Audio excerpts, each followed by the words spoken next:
Olá pessoal, aqui é o Fábio da Boson Treinamentos e nesse vídeo eu vou falar sobre o utilitário de rede Traceroute. O que é o Traceroute? Traceroute é um utilitário, uma ferramenta de diagnóstico que permite visualizar a rota que os datagramas IP seguem quando eles são enviados de um host a outro. Então, por exemplo, eu quero descobrir a rota que os pacotes de rede tomam saindo da minha máquina para chegar a um servidor qualquer na internet. Posso utilizar o Traceroute para isso. Portanto, uma ótima ferramenta de diagnóstico que permite descobrir os endereços IP dos roteadores no meio do caminho, os saltos no meio do caminho, e também informações como, por exemplo, o RTT, o Round Trip Time, tá? Que é o tempo de ida e volta dos pacotes até esses roteadores. O Traceroute ele faz uso do protocolo ICMP e também do campo TTL, lá no cabeçalho IP do datagrama. Tá? Só relembrando, o que é o TTL, ou Time to Live? TTL é um campo que você encontra no cabeçalho IP, cujo propósito é evitar que os datagramas entrem em loops de roteamento, ou seja, evitar que um pacote fique perdido na rede, sendo roteado de um lugar para outro indefinidamente sem nunca chegar ao destino, o que pode causar um grande congestionamento na rede. Então, para evitar esse problema, toda vez que um pacote chega a um roteador, um datagrama chega a um roteador, esse valor do TTL, esse número que está no cabeçalho IP, ele é decrementado. A gente subtrai o valor 1 dele, antes dele ser encaminhado. Assim, quando esse valor chega a zero, o roteador descarta o pacote, né, joga fora o datagrama e envia de volta para o host que originou uma mensagem ICMP do tipo tempo excedido, time exceeded. Tá? E essa mensagem ela contém o endereço IP do próprio roteador, que descartou o pacote, como endereço de origem. E esse daí é o segredo do Traceroute. Tá? Como é que o Traceroute vai funcionar, então, baseando-se nessa ideia do TTL? A ideia é assim: quero descobrir a rota do meu host, da minha máquina local aqui, por exemplo, até uma máquina na internet qualquer, ou em outra rede. Utilizando o Traceroute, envio um datagrama para essa máquina de destino com o TTL igual ao valor 1. Tá? Então esse pacote ele sai da minha máquina, vai para o primeiro roteador que recebe o pacote, TTL igual a 1, ele decrementa esse pacote. Então o TTL passa a ser igual a 0. Se o TTL é igual a 0, o que o roteador faz? Descarta o datagrama e envia a mensagem em tempo excedido de volta para o meu host. Aí o programa Traceroute recebe então essa mensagem de retorno e sabe que aquele primeiro roteador foi encontrado. Tá? Como na própria mensagem vem o endereço IP do roteador como origem, ele vai escrever na tela para você o endereço daquele roteador e então vai enviar uma nova mensagem, um novo pacote para a rede, para o seu host de destino, só que dessa vez com TTL igual a 2. Com TTL igual a 2, a mensagem vai passar pelo primeiro roteador, que vai decrementar o TTL para 1, e vai ser encaminhada para o segundo roteador no caminho. Tá? O segundo roteador recebe essa mensagem com TTL igual a 1, decrementa para 0 e descarta o pacote. E aí devolve para a minha máquina de origem, para o meu host de origem, uma mensagem ICMP do tipo time exceeded, tempo excedido, contendo o IP desse segundo roteador. E aí o Traceroute descobriu o endereço IP do segundo roteador. Ele vai fazer isso com vários roteadores no caminho. Ele vai enviando sempre pacotes com TTL cada vez mais alto, tá? E ele vai alcançando roteadores cada vez mais distantes. Ele vai fazer isso até encontrar o host de destino, tá? Ou até esgotarem-se os saltos disponíveis. Por padrão, o Traceroute costuma utilizar 30 saltos no máximo, mas dá para alterar esse valor utilizando opções dos comandos. Legal? Quando o datagrama chega lá no host de destino, na máquina mesmo de destino, a máquina de destino não joga fora o datagrama, ela processa o datagrama. Então ela não envia de volta uma mensagem do tipo time exceeded. Ela vai enviar um outro tipo de mensagem, que vai depender muito da implementação que você está usando no Traceroute. Pode ser, por exemplo, uma mensagem do tipo porta inalcançável. Né? Nos sistemas Unix costuma ser essa mensagem. E aí quando o Traceroute recebe essa mensagem porta inalcançável, ele já sabe que chegou no host de destino, que finalizou a descoberta do caminho. Tá? Então ele diferencia a mensagem tempo excedido, que vem dos roteadores, da mensagem porta inalcançável, que vem do host de destino. Quando você usa a implementação traceroute do Windows, são enviados datagramas do tipo echo request, ping. Tá? Então, quando o pacote chegar lá na máquina de destino, ele manda uma resposta echo reply. E aí o traceroute utiliza essa resposta para diferenciar das mensagens time exceeded, que os roteadores ao longo do caminho foram enviando. Legal? Então essa é a ideia básica do funcionamento do traceroute. Olha essa figura aqui. Vamos supor que eu esteja num desses laptops. E eu quero descobrir a rota até esse servidor aqui. Tá? Como é que eu faço esse procedimento? Mando um traceroute, tá? Com o nome ou IP do servidor. Legal? E aí, o traceroute vai começar enviando um pacote com destino a esse servidor, só que com o TTL igual a 1. Esse pacote vai chegar no primeiro roteador, que é o da minha rede interna, inclusive. Coloquei até o IP dele aqui. O TTL vai ser decrementado, vai para 0, e aí o roteador descarta e manda a mensagem tempo excedido de volta para o meu laptop, para o programa traceroute, na verdade. Traceroute anota esse IP e manda de novo um outro pacote com destino ao servidor, só que com TTL igual a 2. Aí esse pacote vai passar pelo primeiro roteador, que o decrementa para 1, envia para o segundo roteador, que pode ser esse ou esse aqui de cima, depende da rota que está configurada, tá? E esse segundo roteador vai receber o pacote com TTL igual a 1. Ele vai decrementar, TTL zera, e então ele descarta o pacote e envia de volta uma mensagem contendo o seu próprio IP aqui na origem. Tá? E aí o traceroute recebe essa mensagem em CMP, anota o endereço IP do segundo roteador e manda um terceiro pacote. Tá?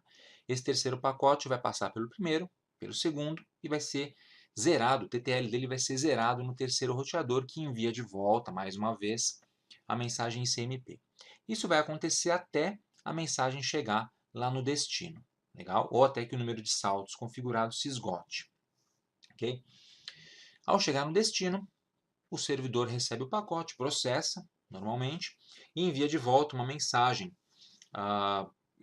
por exemplo, do tipo echo reply, tá? Dizendo, olha, estou respondendo aí ao echo que foi enviado pelo programa. E o traceroute, ao receber essa mensagem aqui, sabe agora o endereço IP, conhece o endereço IP do servidor e tem a rota todinha traçada, todos os roteadores por onde o pacote passou até chegar no servidor. Dependendo da implementação do traceroute que você usa, a máquina lá do outro lado, o host remoto, pode enviar uma mensagem diferente. Por exemplo, port unreachable, porta inalcançável. Tá? Geralmente quando você usa o traceroute do Unix, acontece isso. Legal? Um outro detalhe interessante, antes de a gente passar para os exemplos práticos, é que, na verdade, o traceroute envia 3 pacotes de cada vez. Tá? 3 pacotes para cada roteador. Então, na verdade, ele não envia só um pacote para cá, ele envia 3, tá? E recebe as 3 respostas. E vai plotar na tela para você os RTTs de cada um dos 3 pacotes. Então ele vai mostrar o endereço IP do roteador e o RTT do primeiro, do segundo e do terceiro pacotes. O RTT é o Round Trip Time, o tempo que o pacote levou para ir e voltar, tá, até a sua máquina de origem. Assim você pode ter uma ideia do tempo que levou para o pacote chegar e ser retornado. Ok? Ele vai enviar sempre 3 pacotes.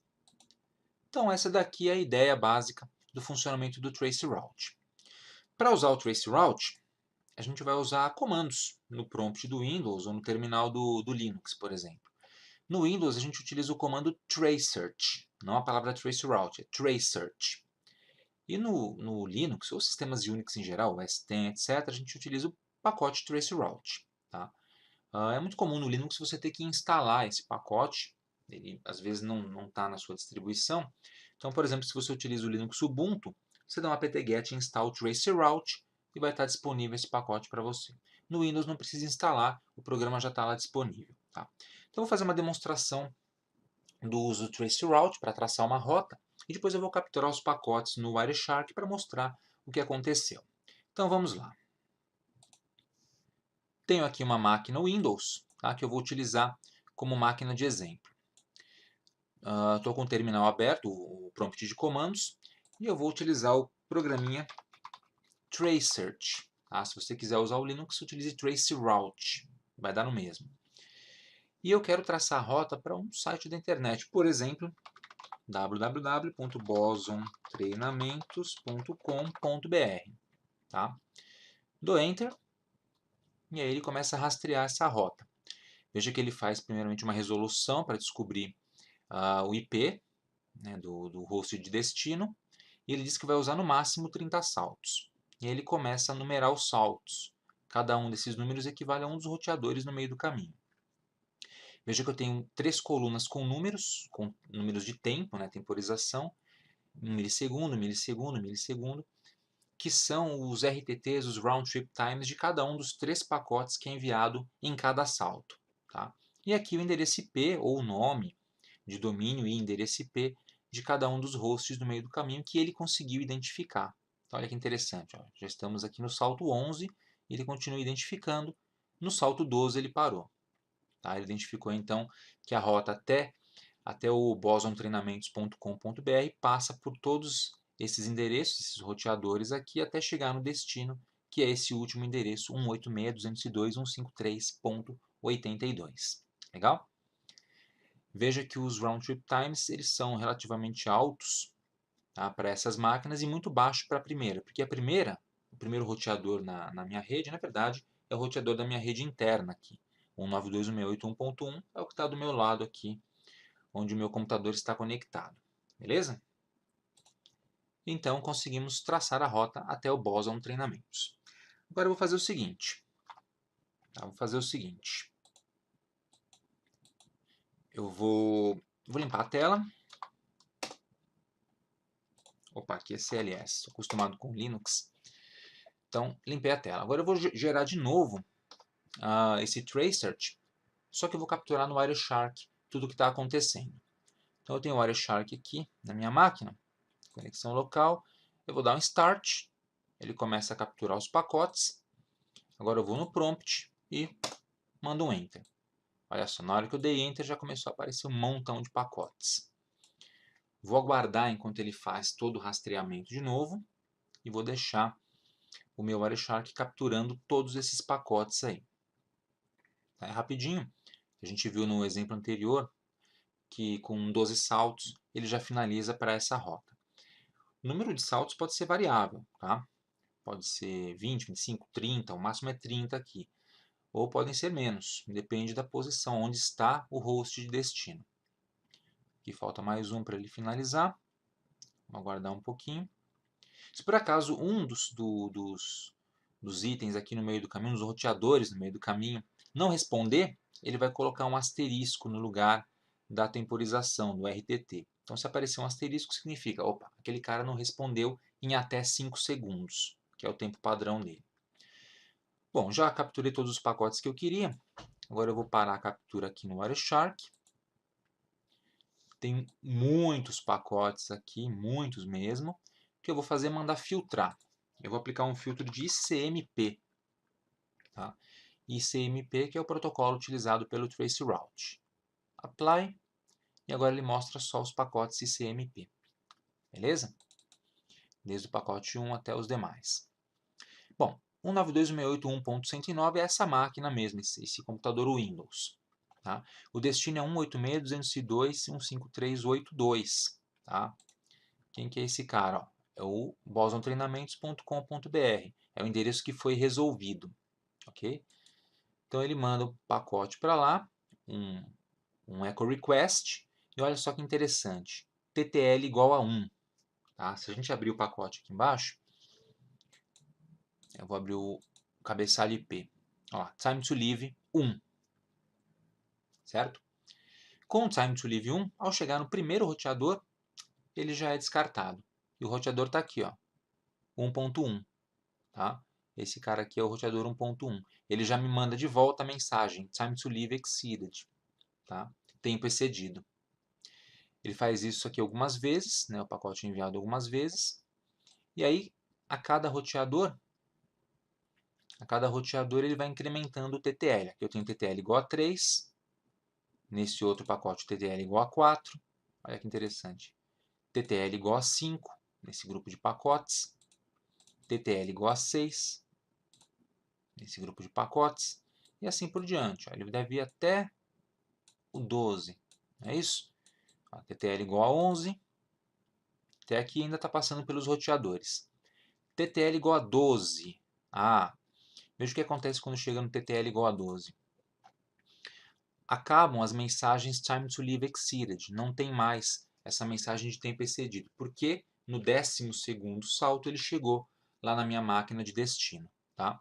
Então, esse pacote aqui, ele já é diferente. Tá? Ele já vai voltar com uma mensagem echo reply. Então, vamos ver. Está saindo da minha máquina e indo lá para o destino. E aqui está a resposta do destino. E olha só, ICMP tipo 0, código 0, echo reply. Tá? A partir daqui o traceroute sabe que o pacote chegou no destino. Legal? Assim como foi explicado lá na parte teórica. Então, como são trocados alguns pacotes, tá? Eu recebo alguns pacotes também como resposta, cada um com o seu RTT distinto. Beleza? Então, agora você entendeu mais a fundo como é que funciona o programinho utilitário traceroute, tá? E aproveitou para aprender um pouquinho mais também sobre o ICMP. Beleza, pessoal? Bom, só para finalizar, deixa eu voltar aqui no prompt. Vou limpar a tela de novo, agora acertei o comando. Se você der um tracert barra interrogação, aqui no Windows ele vai te mostrar algumas opções que existem para o comando. Então dá para a gente modificar um pouquinho o funcionamento dele. Por exemplo, com a opção "-d", ele não faz aquela resolução inicial, resolução dos endereços para nome de hosts. Tá? Se você utilizar a opção "-h", nmax saltos, você pode especificar um número máximo de saltos para procurar o destino. O padrão é 30, como a gente viu, mas eu posso mandar ele utilizar 40 saltos ou 5 saltos. Tá? E tem algumas outras opções. O tempo de espera em milissegundos a gente pode alterar, a gente viu que é 5 segundos, tá? o tempo de espera padrão. A gente pode forçar a utilizar IPv4 ou IPv6. Tá? Então tem algumas opções disponíveis aqui no Tracert do Windows. No Traceroute do Linux tem muito mais opções disponíveis. Se você der um man traceroute, né, chamar a página de manual do traceroute lá no Linux, vai aparecer uma grande quantidade de opções diferentes. Ele é muito mais maleável lá, o aplicativo. Aqui no site da Boson Treinamentos, nós temos um artigo explicando o traceroute e temos lá algumas das opções do traceroute no Linux, para quem quiser aprender. Tá? Forçar a usar mensagens de eco, exibir endereços numéricos, definir os TTLs, segundos, etc. Beleza? Então é isso aí. Vimos nesse vídeo como funciona e como utilizar o utilitário traceroute. Espero que você tenha gostado. Aproveite para se inscrever aqui no canal da Boson Treinamentos e também para visitar o nosso website www.bosontreinamentos.com.br. Obrigado e até a próxima.